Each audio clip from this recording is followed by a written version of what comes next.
પરિવાર જોઈ લો.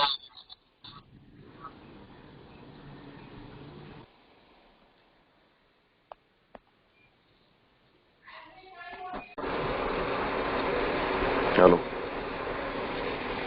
हाँ, ये गाथा 80 है, उसका दूसरा पैराग्राफ.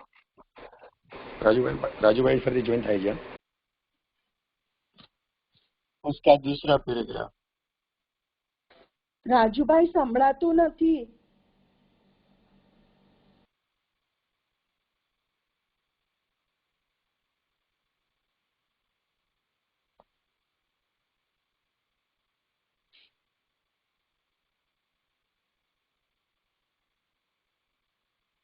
હવે સંભળાય છે?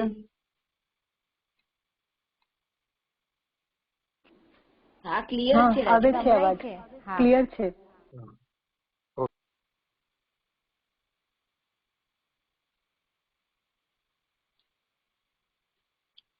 गाथा 80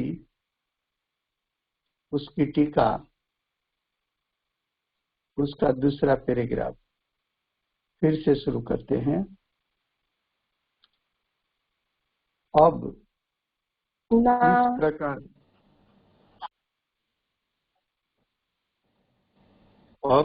इस प्रकार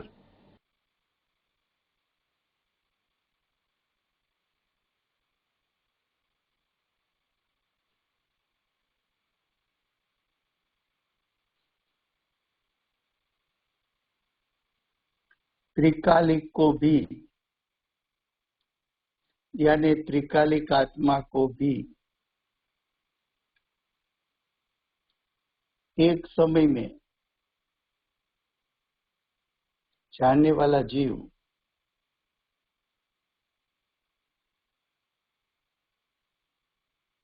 उसका दृष्टांत दिया.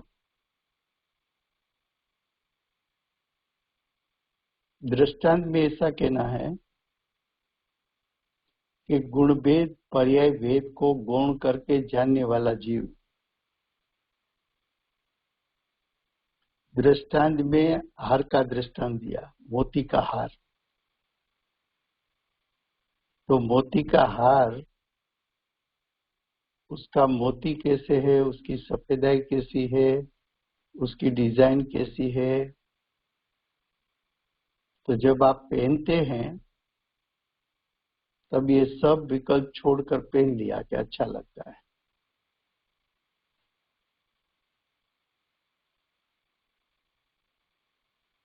उसी प्रकार चिद विवर्तनों को, चिद विवर्तन का अर्थ है चैतन्य के परिणाम. चैतन्य के परिणाम अनेक प्रकार के हैं, यानी अनंत प्रकार के हैं. तो चैतन्य के परिणाम को चेतन में ही, चेतन में यानी त्रिकाल शुद्ध स्वभाव में ही, चेतन में उसका दूसरा अर्थ अन्वय में ही अंतर्गत करके जो सब भेद थे उसको आत्मा में अभेद करके जो भेद थे उन सभी को गौण करके आत्म स्वभाव में अंतर्गत करके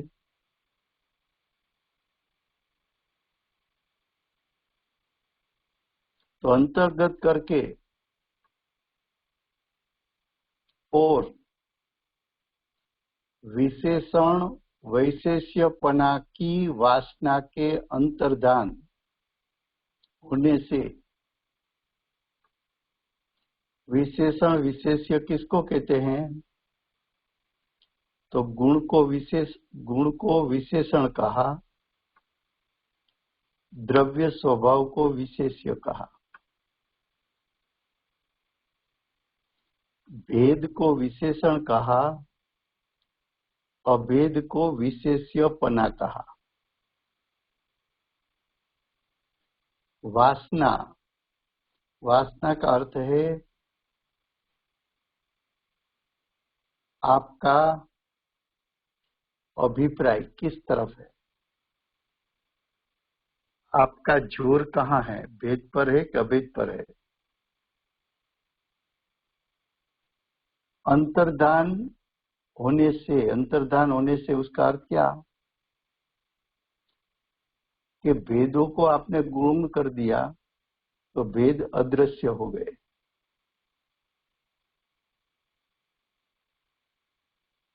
भेदों को गौण करके आपने अभेद को जाना तो भेद अदृश्य होकर स्वभाव में एक रूप हो गए। तो अंतर्धान होने से जिस प्रकार ऊपर दृष्टांत दिया था, जिस प्रकार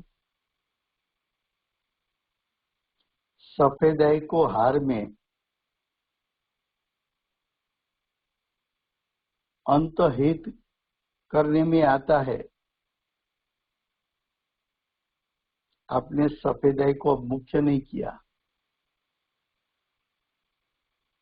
परचेज करना था हार, तब मुख्य किया था कि हार के मोती कैसे है, उसकी सफेदाई कैसी है, उसकी साइज कैसी है, अच्छी लगती है बुरी लगती है।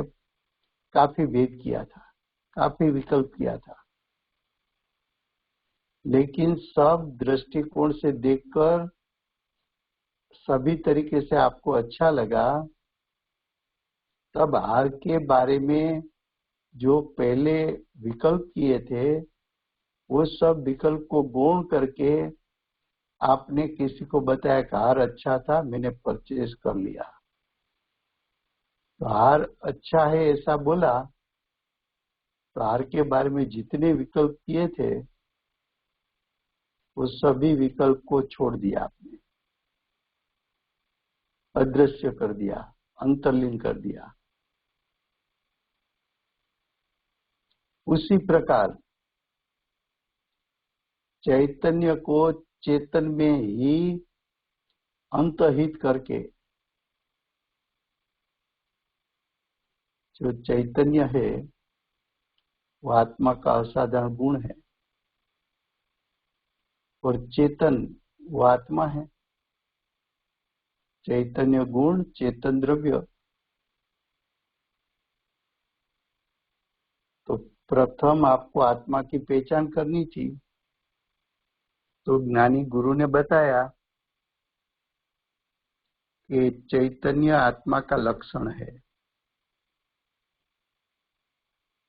तो सविकल दशा में चैतन्य के बारे में मन के संग में चिंतन मनन किया। वो चिंतन मनन को छोड़कर चैतन्य के भेद को भी छोड़कर जब आप चेतन में अंतर्लीन हो गए, यानी असाधारण गुण को गौण करके आत्मा के शुद्ध स्वभाव को ग्रहण कर लिया, तो भेदों को विलीन करके अभेद को ग्रहण किया। तो कि जिस प्रकार हार के विकल्प को छोड़कर सिर्फ केवल हार को जानने में आता है, उसी प्रकार गुण भेद पर्याय भेद को छोड़कर केवल आत्मा को जानना,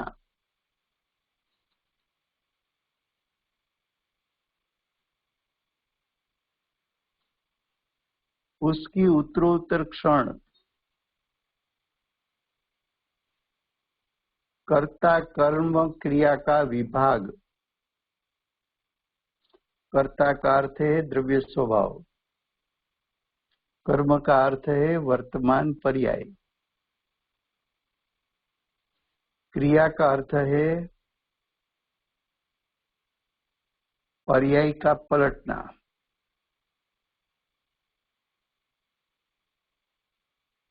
मोह रूप पर्याय थी, अब द्वेष रूप पर्याय हुई या राग रूप पर्याय हुई। तो कर्ता कर्म क्रिया तीनों होता है, फिर भी उसके विभाग यानी उसके भेद, उसका भेद को क्षय, उसके भेदों का क्षय करना। उसका मतलब क्या? भेदों को अभेद में अंतर्लीन कर देना। तो जैसा जैसा अंतर्लीन करता गया तो निष्क्रिय चिन्ह मात्र, निष्क्रिय कौन है? आत्मा का त्रिकाल शुद्ध स्वभाव।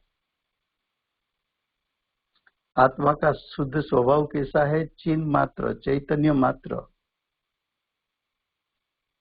उसके भाव को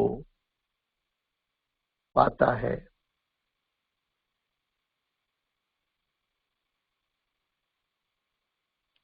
ऐसे जो चिन्ह मात्र भाव को जो जीव पाता है, उसका मोह अंधकार निराश्रयपना के कारण अब मोह अंधकार रहा नहीं, उसको किसी का आश्रय नहीं रहा।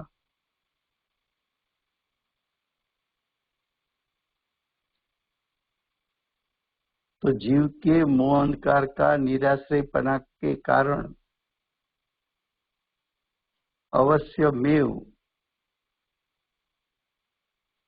प्रलय पाता है यानी नाश पाता है। ये पहले सबका शब्दार्थ किया। उसमें क्या कहना चाहते हैं? तो उसमें ये कहना चाहते हैं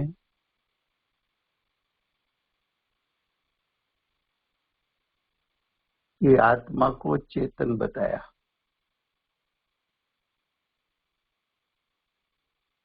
उसके गुण को चैतन्य बताया, उसकी पर्याय को चिद विवर्तन बताया। तो द्रव्य स्वभाव चेतन, उसके गुण चैतन्य, उसकी पर्याय चिद विवर्तन।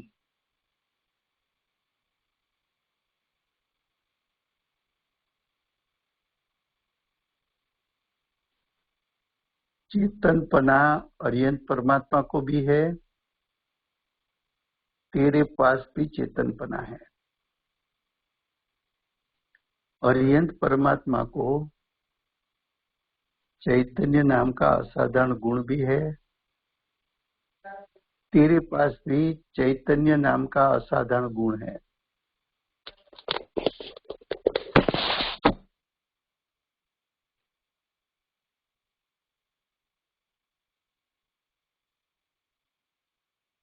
तीर्थंकर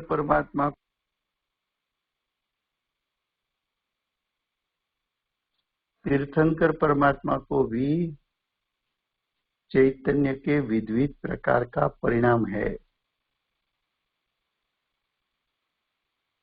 और तुझे भी चिद विवर्तन यानी चैतन्य परिणाम विविध है। लेकिन तेरे में और अर्यंत परमात्मा में क्या अंतर है?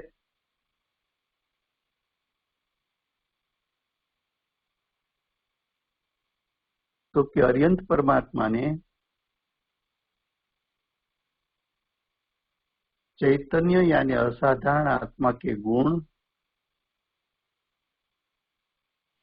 चिद विवर्तन यानी पर्याय, सब अंतर्लीन करके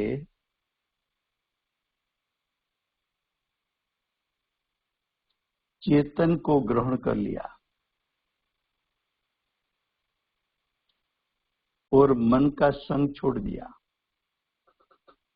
भेद का संग छोड़ दिया,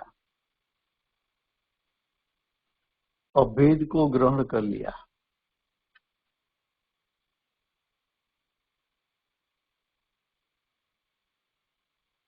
ज्ञानी ने कर्ता कर्म क्रिया ऐसा भेदों को छोड़ दिया, अभेद चिन्ह मात्र भाव को ग्रहण कर लिया।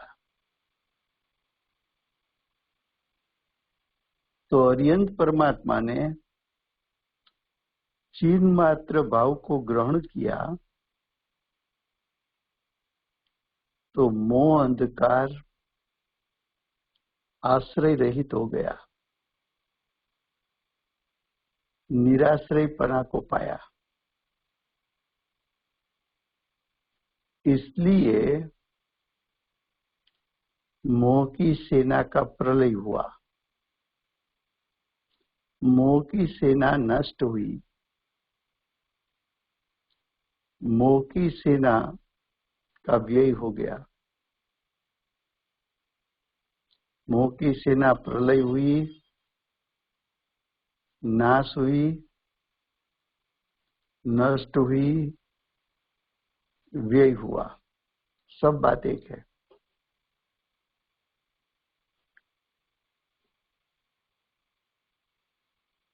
ऐसा है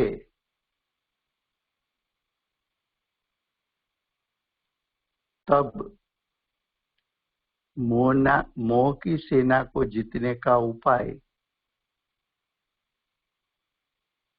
साधक को मिल गया है।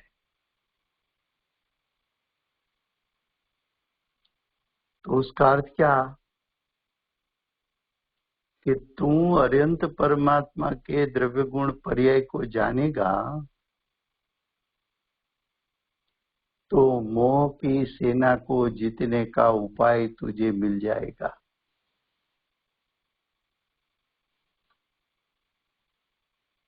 फिर से दूसरा पैराग्राफ गुजराती में।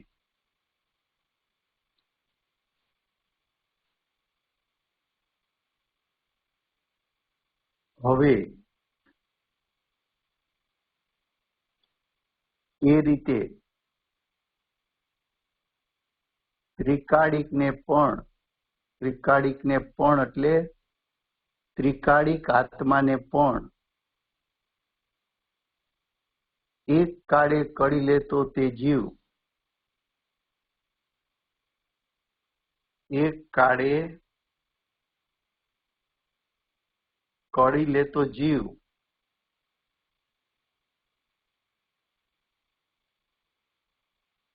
કળી લેતો એટલે જાણી લેતો જીવ એક જ કાળે જાણી લીધું। કયા પ્રકારે જાણી લીધું? દ્રવ્ય ગુણ પર્યાયના ભેદ ન કર્યા, ગુણ પર્યાયને અભેદ કરી એકરૂપ દ્રવ્ય સ્વભાવને જાણી લીધો।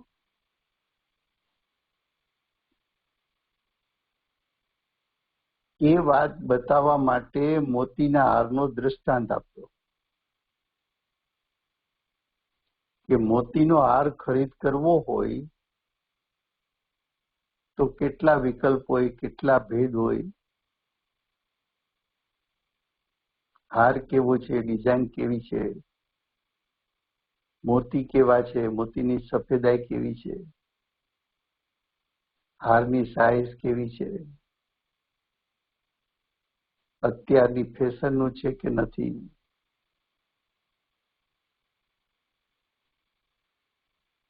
બજેટમાં આવે છે કે નથી આવતું, બધાને ગમે એવું છે કે નથી ગમે એવું, તો એવા અનેક વિકલ્પ ચાલે, પણ અનેક પ્રકારે વિચાર્યા પછી હાર પરચેસ કરી લે ને પછી હાર પહેરે ત્યારે મનના સંગે હાર ખરીદ કરતી વખતે જે વિકલ્પ થયા હતા એ બધા વિકલ્પને સંકેલી લઈને છોડી દઈને હારમાં અંતર ગર્ભિત કરી દીધા. હારમાં એ ભેદોને અદ્રશ્ય કરી દીધા કે પહેરવાથી હાર સરસ લાગે છે.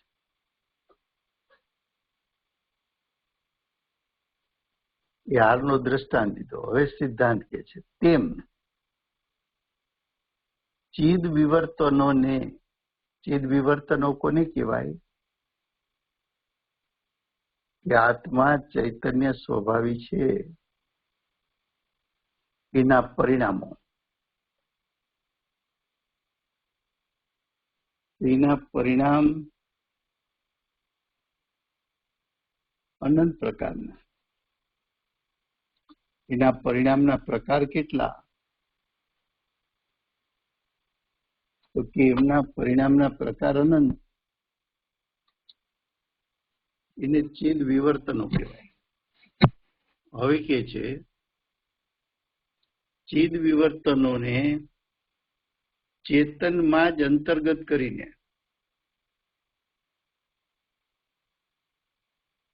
હું મોહી છું, રાગી છું, દ્વેષી છું કે સાધક છું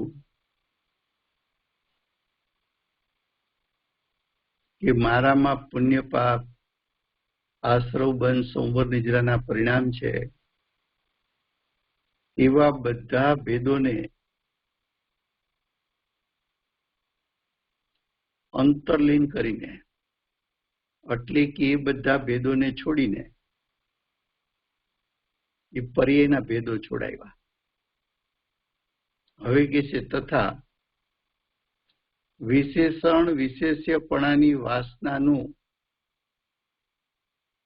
વિશેષણ એટલે ગુણ, વિશેષ્ય એટલે આત્માનો શુદ્ધ સ્વભાવ,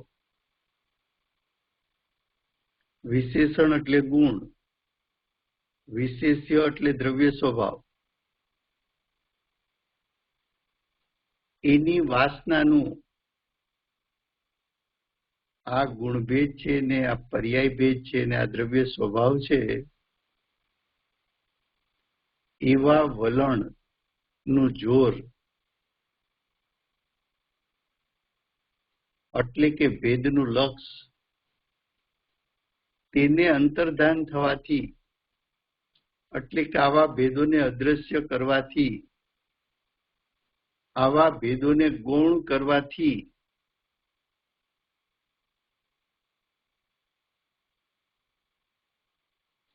જેમ સફેદાઈને હારમાં અંતરિત કરવામાં આવે છે,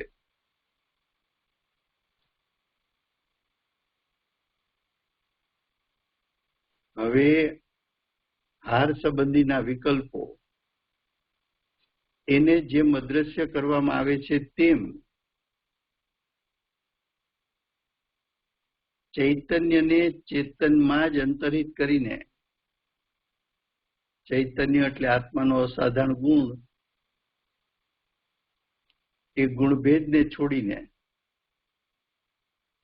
એ ગુણભેદને આત્મામાં અંતર્લીન કરીને એ ગુણભેદને અદ્રશ્ય કરીને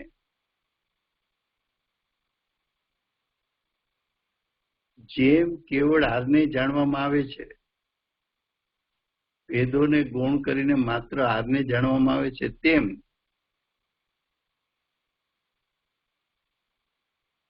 અસાધારણ ગુણોને ગૌણ કરીને કેવળ આત્માને જાણતા, કેવળ આત્માને એટલે કેવળ આત્મ સ્વભાવને જાણતા केवल आत्म स्वभाव ने जानता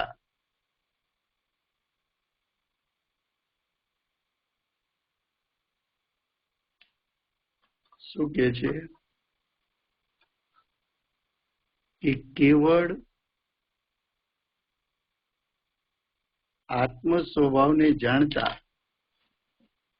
કેવળ આત્મ સ્વભાવને જાણ્યો તો ગુણભેદ ગૌણ થઈ ગયા.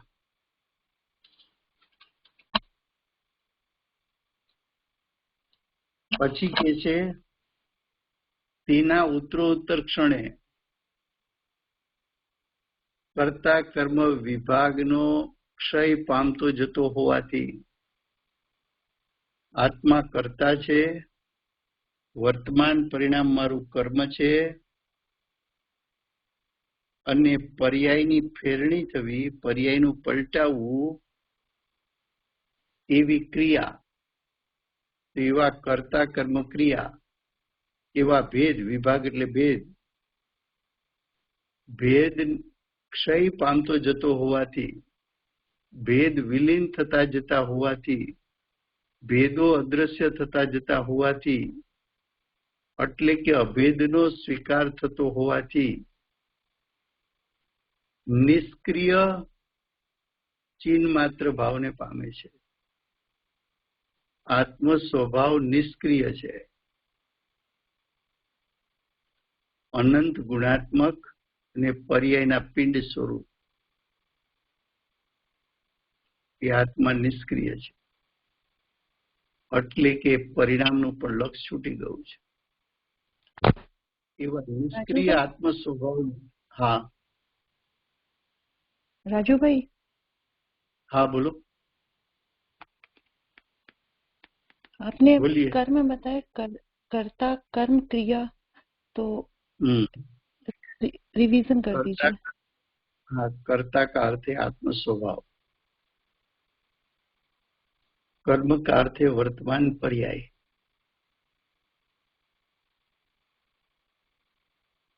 क्रिया का अर्थ है पर्याय का पलटना. उसको पर्याय की फेरणी कहते हैं. राग में से द्वेष हुआ, द्वेष में से क्रोध हुआ, तो पर्याय का एक पर्याय में से दूसरी पर्याय में पलट जाना, क्रिया. तो कर्ता कर्म क्रिया, उसका विभाग, विभाग यानी भेद, तो उसके भेद, जब तक उसका भेद करेंगे तब तक विकल्प रहेगा. और भेद को क्षय किया, भेद को छोड़ दिया, भेद को अदृश्य कर दिया, भेद को अभेद में गौण कर दिया, तो कर्ता कर्म क्रिया का भेद क्षय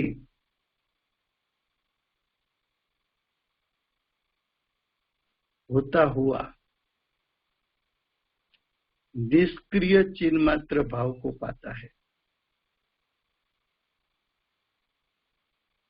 निष्क्रिय समय सार की भाषा में कहे तो ज्ञायक चिन्ह मात्र भाव को पाता है. नियम सार की भाषा में कहे तो शुद्ध भाव को पाता है. प्रवचन सार की भाषा में कहे तो अन्वय को पाता है. ध्रुव को पाता है, यानी ध्रुव का लक्ष्य हो जाता है.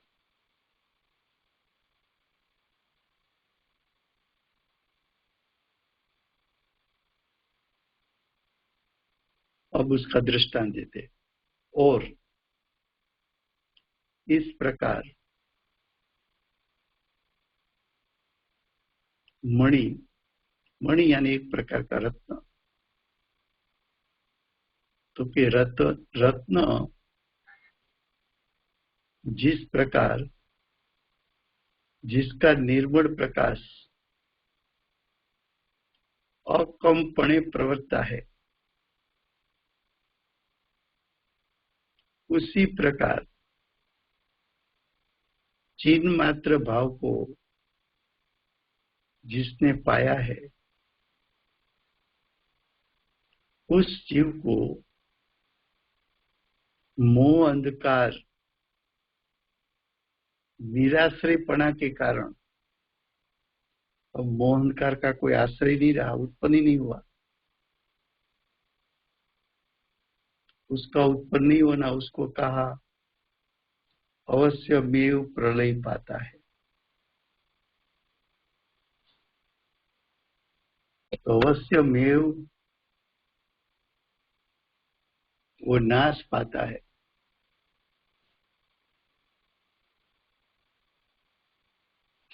अगर ऐसा है तो मोह की सेना को जीतने का उपाय मैंने पाया है। क्या कहा? अगर मैं चैतन्य विवर्तनों को, चैतन्य के परिणामों को, चैतन्य यानी गुणों को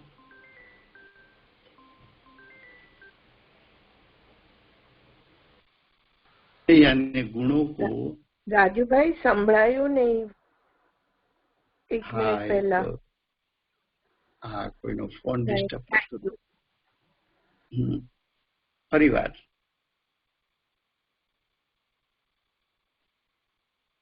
जिस प्रकार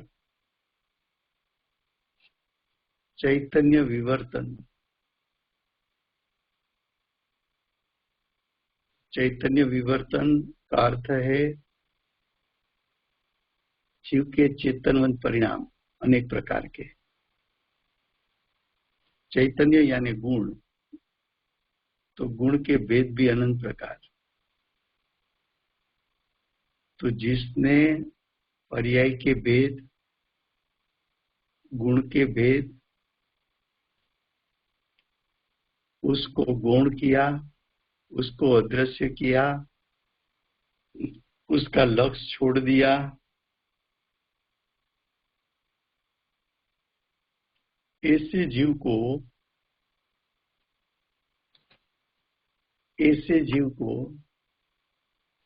चेतन में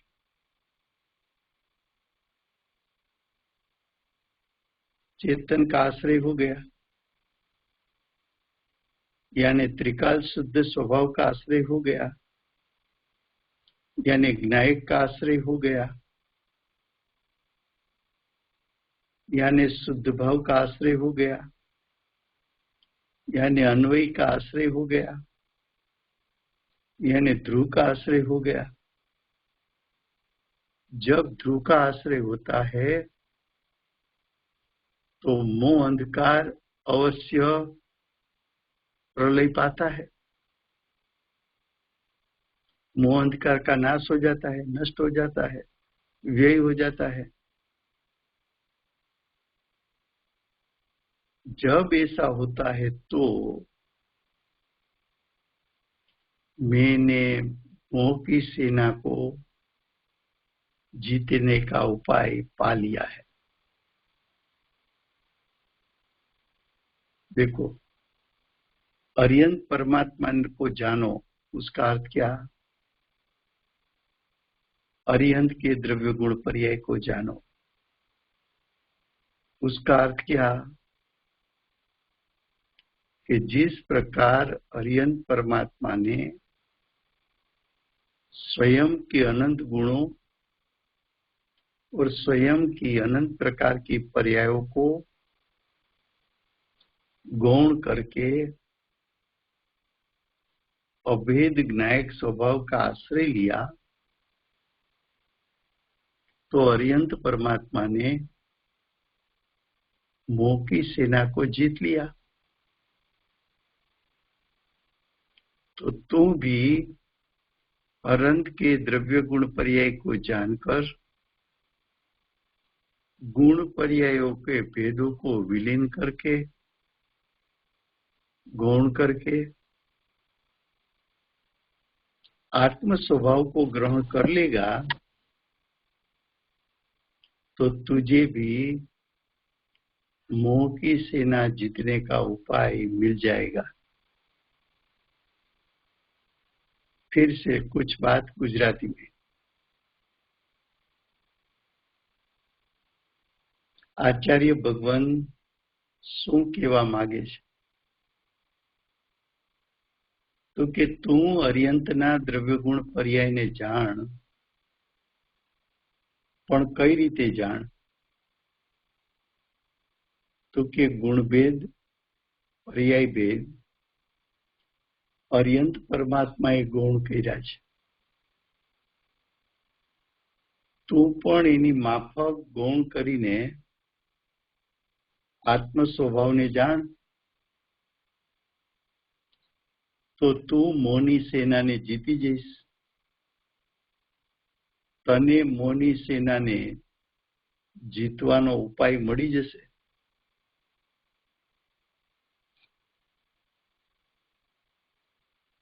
આત્મા છે, એના અનંત ગુણો છે, એની અનાદિથી અનંતકાળની પર્યાય છે. તું આત્મ સ્વભાવને જાણવા માટે તે આત્માનું ચિંતન કર્યું, ગુણભેદોનું ચિંતન કર્યું, પર્યાય ભેદોનું ચિંતન કર્યું. ત્યારે ચિંતન કરતા સમયે તે મનનો સંગ કર્યો છે, મનનો આશ્રય લીધો છે. મનનો આશ્રય છે ત્યાં સુધી વિકલ્પ ઉત્પન્ન થશે, પણ મોની સેનાને જીતી નહીં શકાય. તો હવે મારે મોની સેનાને જીતવી હોય તો શું કરવું? તો કે જેમ હાર ખરીદ કરતી વખતે તે ઘણા વિકલ્પ કર્યા,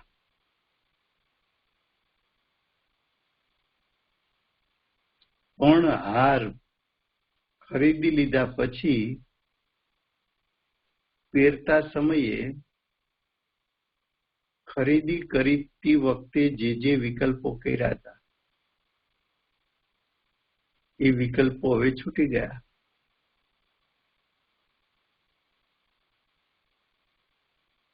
એમ રાજુભાઈ નથી સંભળાતું.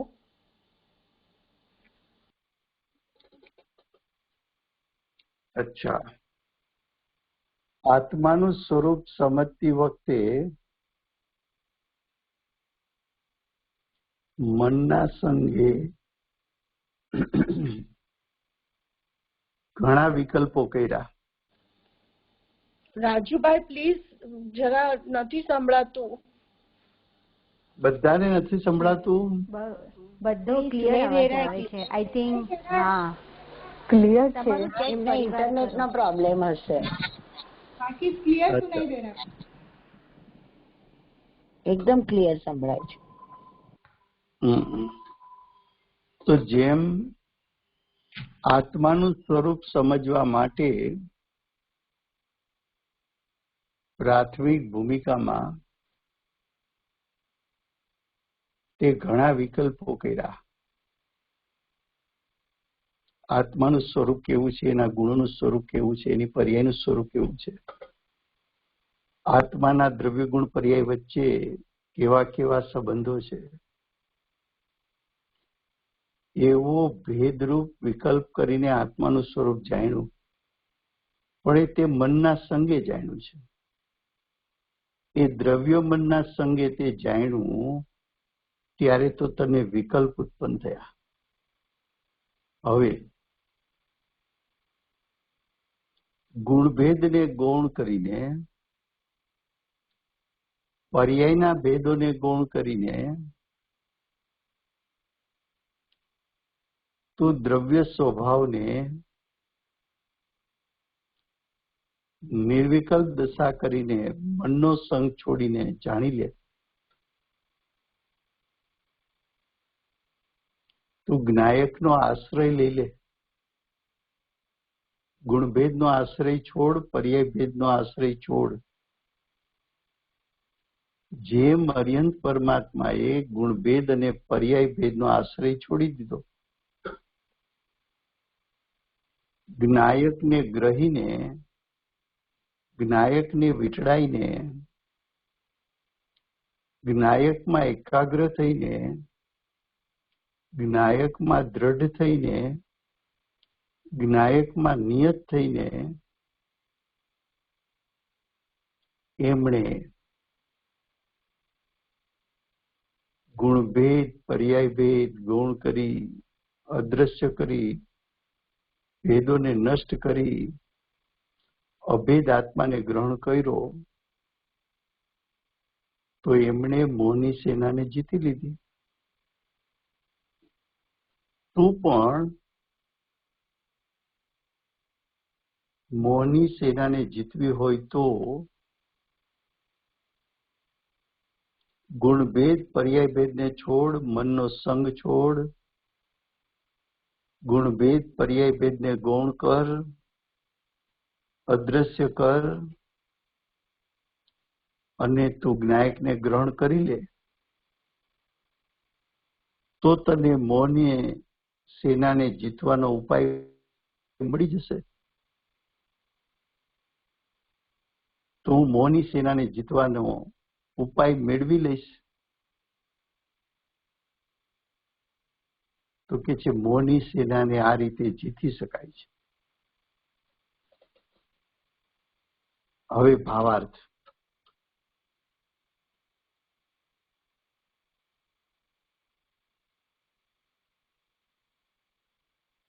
અનંત ભગવાન અને પોતાનો આત્મા નિશ્ચયથી સમાન છે. એનો અર્થ શું? નિશ્ચયથી એટલે સ્વભાવથી, નિશ્ચયથી એટલે સ્વભાવની અપેક્ષાએ. અનંત ભગવાન અને તારો આત્મા स्वभाव अपेक्षा ही समान है. अनंत भगवान और अपना आत्मा निश्चय से यानी स्वभाव से समान है. तो अनंत परमात्मा के पास जैसा परिपूर्ण स्वभाव है, ऐसा ही परिपूर्ण स्वभाव मेरे पास है.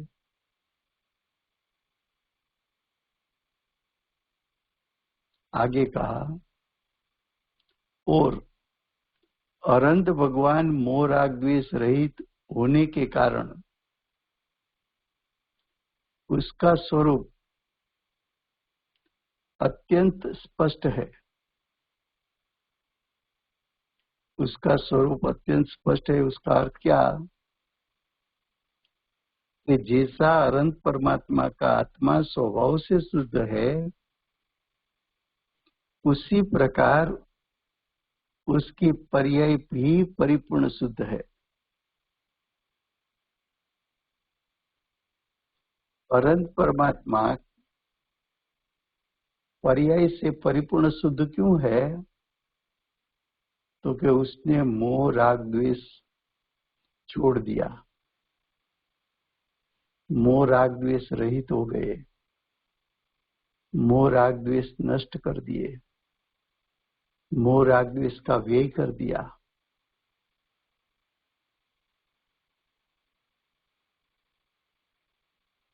इसलिए अर्यंत परमात्मा का स्वरूप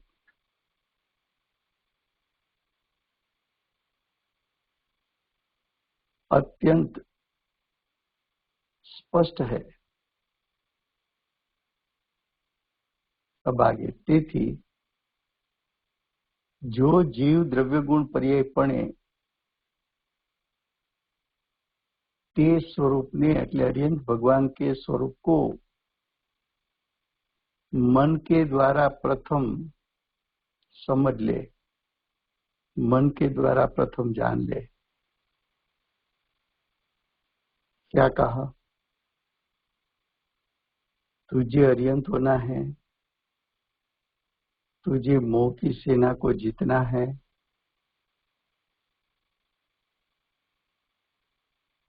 तो तू अरिहंत भगवान के स्वरूप को, उसके द्रव्य गुण पर्याय को मन के द्वारा यानी विकल्प के द्वारा प्रथम समझ ले।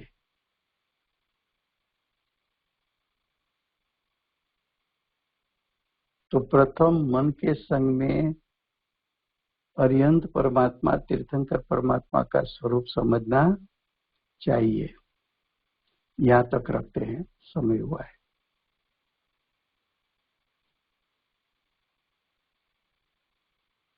अब पूरा वीक स्वाध्याय इस टाइम पर चलेगा, पूरा वीक।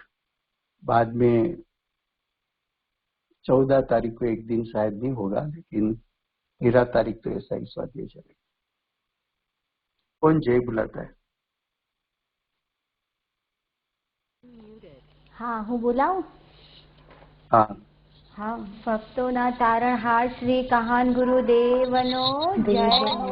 जय हो। પૂજ્ય ભગવતી માતનો જય जय हो। ભગવાનની માતનો જય હો। जय हो। સત્ય સનાતન દિગંબર જૈન ધર્મનો જય હો। जय हो। 1008 સૂર્યકીર્તિ ભગવાનનો જય જયકાર। जय जयकार। માતાજીની જ્ઞાન બોલે સૂર્યકીર્તિ ભગવાનનો જય જયકાર। जय जयकार। जय जयकार। तीर्थधामनो जय जय हो। बच्चे विराजमान फिलहाल सर्व जिनेन्द्र भगवंतों जय हो। श्री बाहुबली भगवाननो जय हो। श्री कुंद कुंद आचार्य देवनो जय हो। जय हो। भविष्य श्री अमृतचंद्र आचार्य देवनो जय हो। जय हो। Thank you so much Raju भाई। जय थैंक यू राजू भाई। जय जिनेन्द्र राजू भाई। जय जिनेन्द्र राजू भाई। जय Jinendra. Thank you very much Raju भाई। जय जिनेन्द्र। जय जिनेन्द्र।